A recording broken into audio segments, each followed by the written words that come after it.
Hello, Emad. How are you? I'm fine, thank you. Thanks for coming. Oh, it's a pleasure, and it's a pleasure to see your film, which is quite a statement, and it's also visual poetry.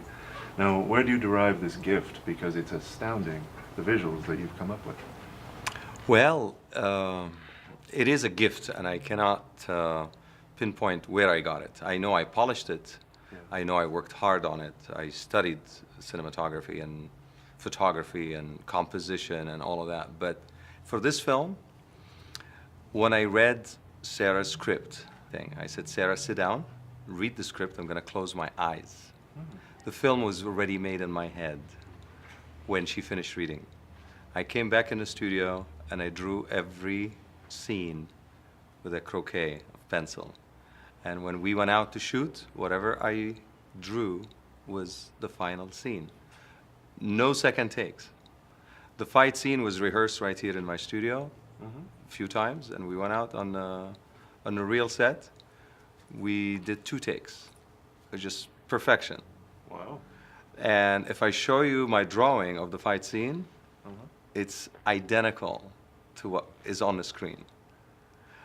My vision of John sleeping, waking up in the middle, it was him before I even hired him, before I even asked him.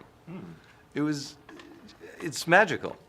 Do you feel that this is something that is an innate, like, are you a visual stylist from the beginning, or when you were younger, were there other arts that became part of your visual style? Well, I know I was born an artist because I've done sculpture, I've done painting, but then once I held the camera in my hand, an instant gratification, baby, that was it. Well, it shows every frame. Every frame. And then I started making movies the minute a giant movie camera was available. So, yes, visuals are definitely my medium. This is how I express myself. And then her ideas, her writings, and her reading, there's something that happens when a writer reads their own work. Like you read a book, but then you go and sit in a reading by the author. And all of a sudden, the book has a completely different meaning because the nuances they read, it's their emotions. It's not what's written.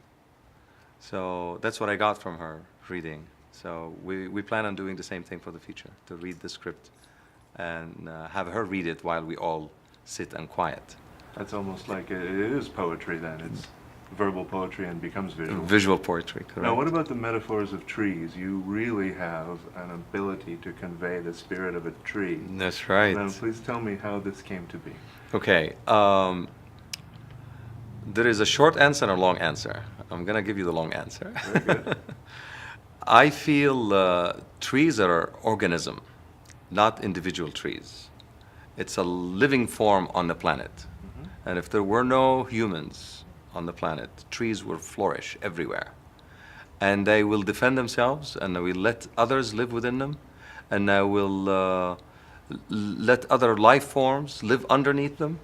But they also give good, give shade, give nutrition to the earth, not just to each other or to the organisms that live.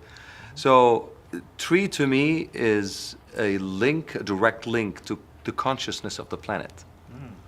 So this particular tree that's in the film, I have visited for close to 21 years. It's like a friend.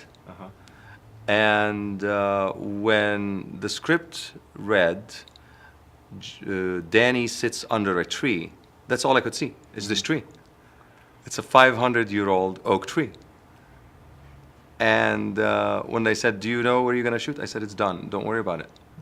And so I went and did John under the tree, John walk into the tree, and the time lapse, of course, which took a day to shoot. That was brutal. Well, that was beautiful, though. Thank you. Yeah. Yes, thank you. Well, that in contrast to Encino, it's two different, very different kinds correct, of time lapse. Correct. Well, you seem to really take duality literally because you're conveying 2 different universes. Universes. So stylistically, how do you decide? Okay. From the inspiration from the script, and then eventually from seeing that we live in a city that has the duality in it. I mean, you literally could pass by a whole community unseen to you unless someone invites you and all of a sudden you're in that community and you say, wow, there's a German community in LA, there's a Persian community in LA, there's an Italian community in LA, Vietnamese community in LA.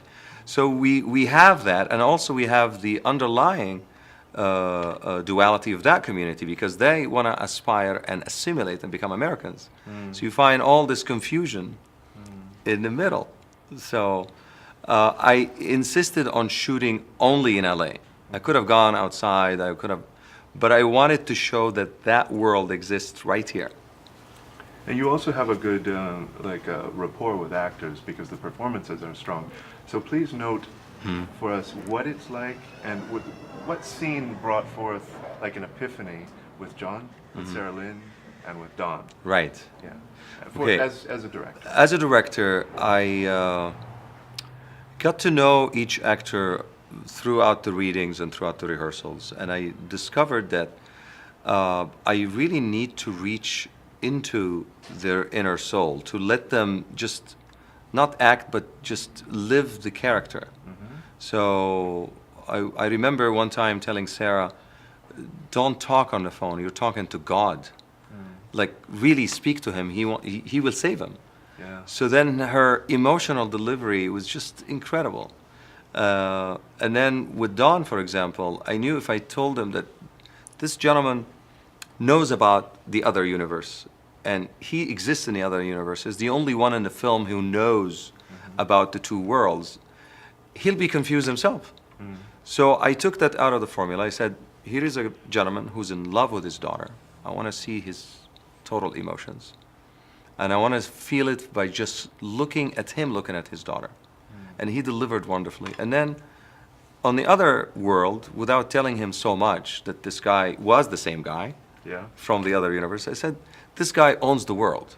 He owns this road. And then he sees this little guy sitting on the side of the road. He wants to rob him of his wisdom, and he does when he takes out his pendant.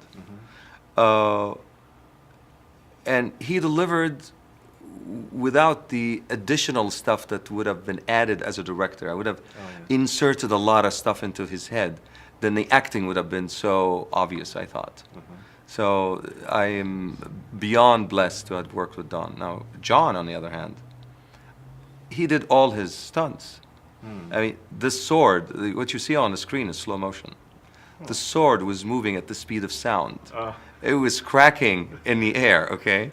And it hit the lens hood. The lens hood flew right off the camera. Oh, goodness. So it was inches from his nose, that sword. And it's not a joke, it's a real sword.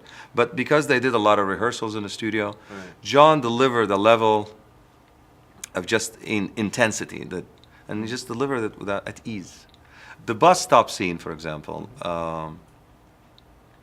he got it.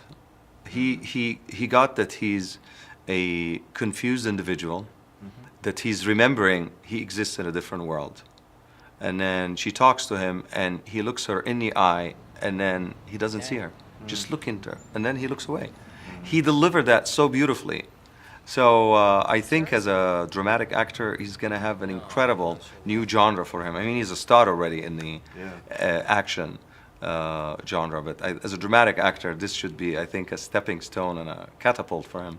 That's exciting. Yeah. I loved working with him. When working with Sarah Lynn specifically, like you're working with the writer of the piece. Right. Like what was something that you had to evolve together and to find a new understanding of a scene, for instance? Well, how about everything? Oh, okay. Because there is not a scene in the film where she was not instrumental, and I was not instrumental in even rewriting the scene, because the script was written 2 years ago. But sitting together every day, we looked at the dailies and we come up with ideas that bridged the gaps between the visuals and the writing. So I don't think I could have done it on my own, and she wouldn't have done it on her own. Sarah is she has so many depths. And what about your feelings about the expansion of the script now that it's going to become a feature? I see. It's so provocative as a short. Like what will you be, not literally, but what will you be doing generally as you expand it and give it a life as a feature?